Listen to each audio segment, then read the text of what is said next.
नमस्कार, मैं Arjun Lal, assistant professor from government college Kishangarh से।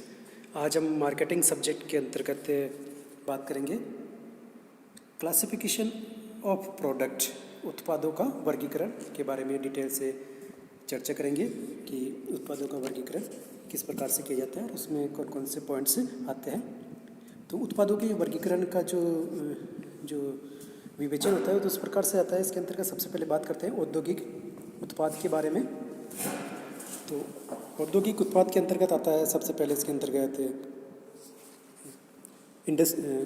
औद्योगिक उत्पाद, इंडस्ट्रियल प्रोडक्ट्स। औद्योगिक या व्यावसायिक संगठनात्मक उत्पादों एवं माल से आशय उन वस्तुओं एवं सेवाओं से है जिनके उपयोग द्वारा अन्य वस्तुएं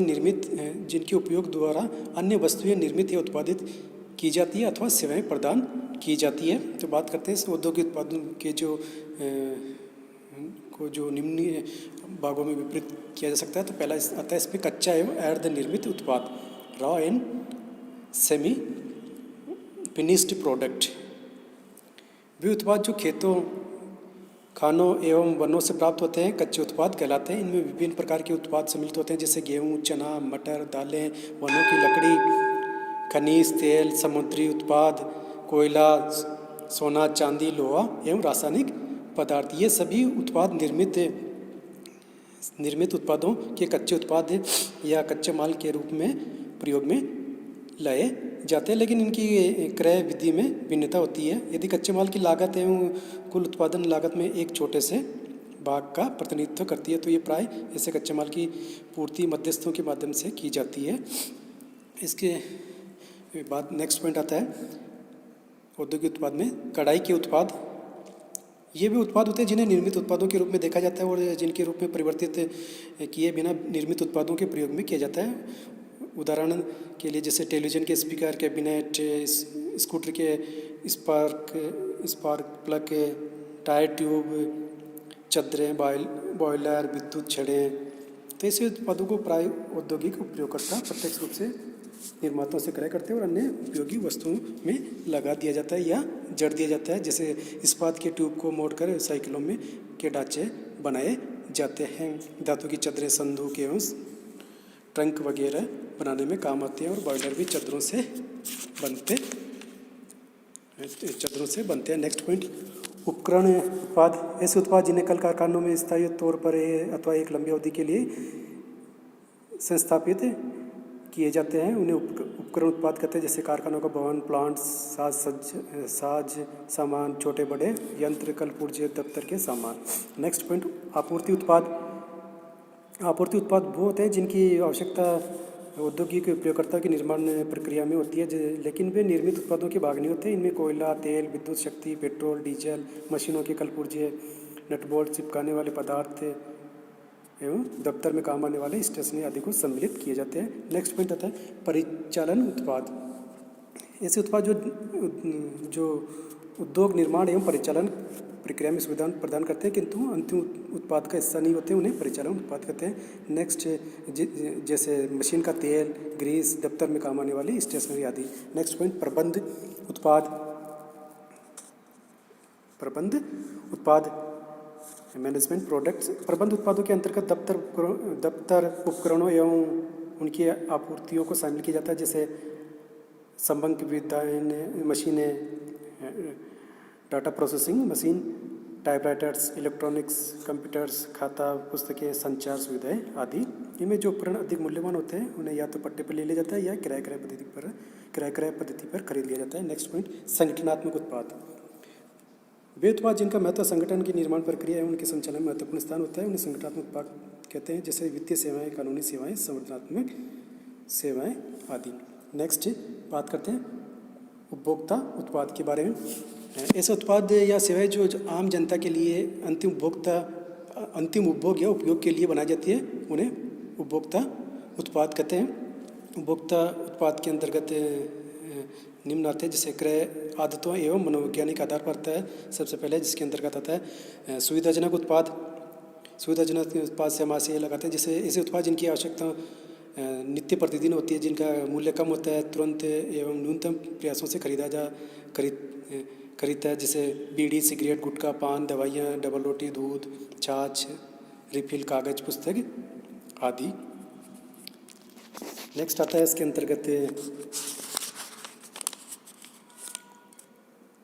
जो पॉइंट्स इसके अंतर्गत सुविधाजनक उत्पाद के अंतर्गत आता है कि सुविधाजनक उत्पाद भी जो 3 भागों में बांट सकते हैं। उसमें आधारभूत उत्पाद होते हैं और आधारभूत उत्पाद के अंतर्गत आता है वो मनोवेग उत्पाद, आधारभूत उत्पाद है, मनोवेग उत्पाद, आपातकालीन उत्पाद।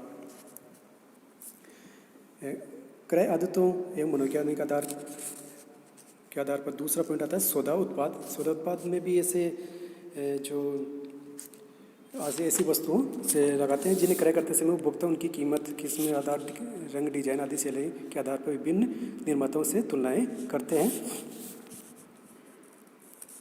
नेक्स्ट पॉइंट आता है विशिष्टता उत्पाद। विशिष्टता उत्पाद से ऐसे लगाते हैं जिनमें कुछ ऐसी अद्वितीय विशेषता होती है जिनके कारण उपभोक्ता ऐसे उत्पादों को खरीदने के लिए आकर्षित होता है और ऐसे विशेष प्रयास करने के लिए तत्पर रहता है, जैसे फ्रिज, घड़ियाँ, पंखे, गीजर, टेलीविजन, वीडियो, चित्रकारी की वस्तुएं, विद्युत उपकरण आदि। नेक्स्ट आता है अनचित उत्पाद।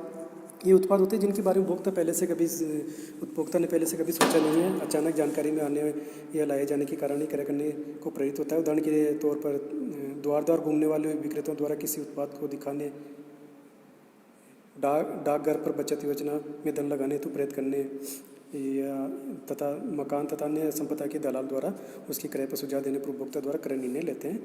ऐसे उत्पादों को अयाचित उत्पाद भी कहते हैं। नेक्स्ट पॉइंट आता है उपयोग एवं जीवन काल के आधार पर। इसमें आता है टिकाऊ उत्पाद, अनटिकाऊ उत्पाद और अमूर्त उत्पाद आते हैं। टिकाऊ उत्पाद का आशय ऐसी वस्तुओं से है जिन्हें अनेक बार उपयोग में लाया जाता है जो बहुत लंबे समय तक काम में आती रहती है, जैसे फर्नीचर, टेलीविजन, वॉशिंग मशीन आदि। अनटिकाऊ उत्पाद होते हैं जैसे उन वस्तुओं से लगाए जो सामने एक बार उपयोग लेने के बाद में समाप्त हो जाते हैं, जैसे खाद्य पदार्थ, दूध, बीड़ी, सिगरेट, साबुन, तेल, चाय आदि। नेक्स्ट आता है अमूर्त उत्पाद। अमूर्त उत्पाद को कहाँ से उन वस्तु से लेकर अर्थ लगाया जाता है जिन्हें न देखा जाता है, नहीं स्पर्श किया जा सकता है, किंतु उनसे प्राप्त आनंद एवं सुविधा का अनुभव किया जा सकता है, जैसे कि बैंक, बीमा, मेज, संदेश, अस्पताल, जिम, मरम्मत इत्यादि। नेक्स्ट पॉइंट आता है उत्पाद लक्षण के आधार पर।